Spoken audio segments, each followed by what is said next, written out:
अस्सलाम वालेकुम। ध्रुव राठी जो कि इंडियन यूट्यूबर हैं, उन्होंने पाकिस्तान के ऊपर बड़े बड़े इल्ज़ाम लगा दिए हैं, बड़ी बड़ी बातें कर दी हैं, जो कि पाकिस्तानी होने के नाते मेरा जवाब देना वहां पे बनता है।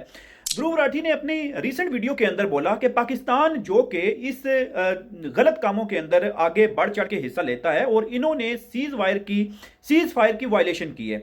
अभी एज अ पाकिस्तानी आप लोगों को अगर ये फैक्ट एंड फिगर्स बताए जाएं तो आप क्या फील करेंगे कि ध्रुव राठी, जिसको पाकिस्तान के अंदर काफी बड़ी तादाद के अंदर लोग देखते हैं, उसी पाकिस्तान के ऊपर ध्रुव राठी इस तरह के गलत किस्म के इल्जामात लगाए जिनकी कोई बुनियाद नहीं, जिनकी कोई बेस नहीं, और फिर पाकिस्तान को फैटफ लिस्ट के अंदर डालने के लिए तमाम इंडियंस को प्रोवोक करे कि वो फैटफ को पाकिस्तान का एज अ गलत स्टेट लिख के वहां पे उसको फैटफ के अंदर डालने की रिक्वेस्ट करें। अभी यहां पे देखें कि ध्रुव राठी, जिसने सारी जिंदगी मोदी गवर्नमेंट के खिलाफ वीडियोस बनाई, और उसने सिर्फ और सिर्फ ये कहा कि मोदी गवर्नमेंट ने बाकायदा तौर पे उसके ऊपर एक्शन भी लिया, और गोडी मीडिया जैसे वो तमाम मीडिया इस बंदे के अगेंस्ट था, और इस बंदे को कोई स्पेस इंडिया के अंदर नहीं मिलती थी, ना ही कोई बड़े पॉलिटिकल पार्टी के अंदर इसने जो कोशिश की थी उसमें इसको भी कामयाबी नहीं मिली। इसने क्लेम किया जी पाकिस्तान ने जो है वो सीज फायर की है, जो कि इंडिया के डिफरेंट डिफरेंट एरियाज के ऊपर की है।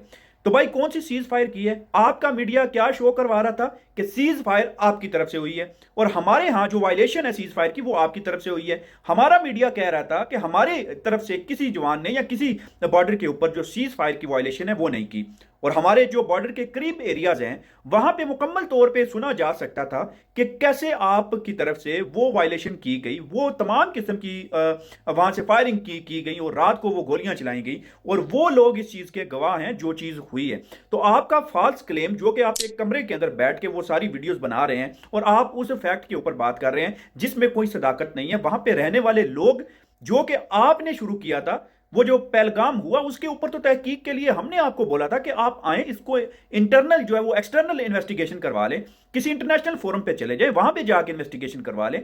लेकिन आपकी हुकूमत ने इस तरफ कान नहीं धरे, बाकायदा तौर पे मुकम्मल इग्नोर किया कि हम लोग इसकी इन्वेस्टिगेशन नहीं करवाते। फिर उसके बाद आपने जो जो पाकिस्तान के अंदर कार्रवाइयां की, और पाकिस्तान के ऊपर आपने सिविलियंस को निशाना बनाया, और वहां पे जाके उन लोगों के खिलाफ आपने काम किया।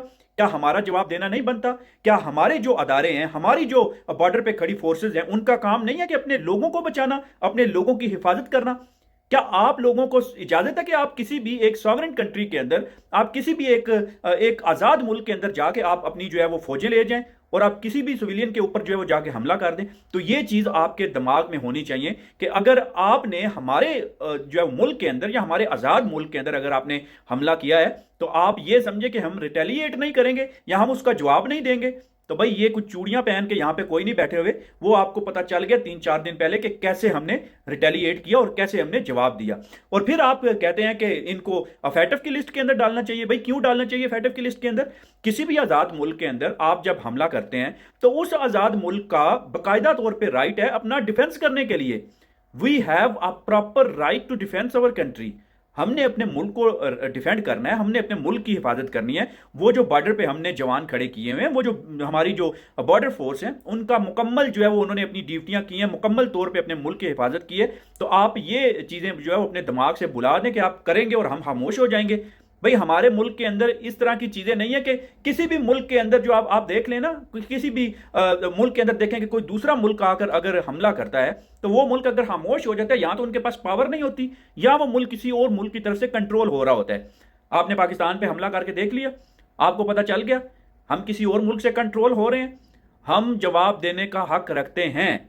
अगर आप ये सोच रहे हैं ना कि हम रिटेलिएट नहीं करेंगे या जवाब नहीं देंगे, तो ये आपकी गलत बयानी है। उसके बाद आपने कहा जी कि वहां पे ठिकाने बने हुए हैं और बड़े बड़े ठिकाने बने हुए हैं और वहां पे आपने इस तरह की चीजें की। तो भाई कौन से ठिकाने बने हुए हैं? ठिकाने आपने अपनी आंखों से देखे हैं? क्या आपने पाकिस्तान के अंदर आके ठिकाने देखे हैं? वो फाल्स बेबुनियाद इल्जामात आपने लगाए हैं, जो बेबुनियाद इल्जामात मोदी गवर्नमेंट लगाती रही है। और मोदी गवर्नमेंट का सिर्फ और सिर्फ एक मकसद है कि अपनी अवाम को इतना पागल बनाओ कि उनको पागल बना के अगले इलेक्शन की तैयारी करो। किसी भी डेमोक्रेसी के अंदर आप सो कॉल्ड अपनी जो डेमोक्रेसी समझते हैं कि हमारा मुल्क बड़ा डेमोक्रेटिक है और हम जो है वो लार्जेस्ट डेमोक्रेसी हैं, तो लार्जेस्ट डेमोक्रेसी के अंदर तो ये चीज़ें नहीं होती कि जब आपका कोई इलेक्शन पास आ जाए, जब आपका कोई इलेक्शन करीब आ जाए, तो आपके अपने मुल्क के अंदर ये मसले मसाइल शुरू हो जाते हैं। तो सबसे पहले तो आप ये देखें ना कि वहां पे आपने कोई इन्वेस्टिगेशन नहीं की। जैसे वो मसला हुआ पहलगाम का, उसके 1.5 घंटे के बाद आपने पाकिस्तान के ऊपर जो है एफआईआर दर्ज करवा दी, फर्स्ट इन्वेस्टिगेशन रिपोर्ट आपने पाकिस्तान के ऊपर ही डाल दी। तो ये चीज़ें आप करेंगे तो इन ऊंचे हथकंडों से आपको लगता है कि हम सब कुछ कर लेंगे, तो ऐसा इतना आसान नहीं होता है, इतनी जो है वो आसानी के साथ ये चीज़ें नहीं होती हैं। आपको होश के नाखन लेने पड़ेंगे। इंटरनेशनल लेवल पे आ जाएं, आपके साथ क्या हुआ इंटरनेशनल लेवल पे? कौन सा मुल्क आपके साथ खड़ा था? हमारे साथ कौन खड़ा था? तुर्की खड़ा था हमारे साथ, अजरबैजान खड़ा था हमारे साथ, चाइना खड़ा था हमारे साथ, और बांग्लादेश खड़ा था हमारे साथ, श्रीलंका, सऊदी, यूएई, कतर, ये तो हमारे बरादर मुल्क है।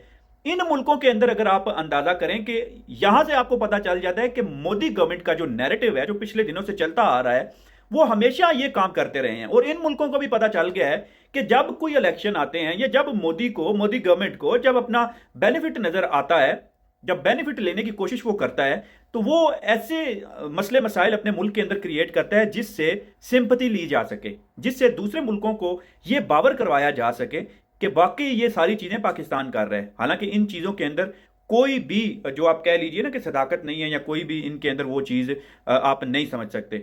तो खुदा के लिए इन चीजों से आप लोग बाहर आ जाइए। ये जो आपने फॉल्स फ्लैग, ये जो चीजें शुरू की हुई है ना, इनको बना रहे हैं, इन चीजों से आप लोग बाहर आ जाइए। ना इनमें कोई आपका फायदा है और ना इनमें आगे आपको कोई फायदा होने वाला है। तो आगे जो बात करते हैं ध्रुव राठी साहब की, जो उन्होंने कहा है जी कि अकाउंटेबिलिटी के लिए इनको बताएं। भाई कौन सी अकाउंटेबिलिटी आपने करवानी है? पहले आप अपनी अकाउंटेबिलिटी करवाएं। जो पहलगाम के अंदर हुआ है, क्या आपने अपनी अदारों से पूछा है? क्या आपने अपनी फोर्सेस से पूछा है कि भाई एक बॉर्डर से तकरीबन 200-300 किलोमीटर अंदर बंदे पाकिस्तान के कैसे चले गए हैं? आप कहते हैं कि वो बंदे पाकिस्तानी है, कैसे 300 किलोमीटर अंदर चले गए हैं बंदे? आपने कोई नहीं पूछा उनसे कि वो जो आपकी बॉर्डर फोर्सेस खड़ी है, उन्होंने नहीं देखा? क्या आपके सीसीटीवी काम नहीं करते? क्या बॉर्डर के ऊपर आपकी फोर्सेस काम नहीं करती? तो ये उनसे अकाउंटेबिलिटी करें, उनसे पूछें कि ये चीजें कैसे होनी चाहिए या ये चीजें कैसे होंगी, ये उनका काम है। तो ऐसी चीजों के ऊपर आपने बाकायदा तौर पे पहले खुद अपने गिरबान के अंदर जागना है। वो शहबाज शरीफ कहते हैं ना, पहले अपनी मंजी थले डांग फेरो तो फिर दूसरे ऊपर जो है वो इल्जाम लगाओ। तो आप क्या कहते हैं कि ये ध्रुव राठी के जो इल्जामात है पाकिस्तान के अंदर, ये कैसे जो है वो इनको रिबटल किया जा सकता है? कमेंट बॉक्स में जरूर बताइए।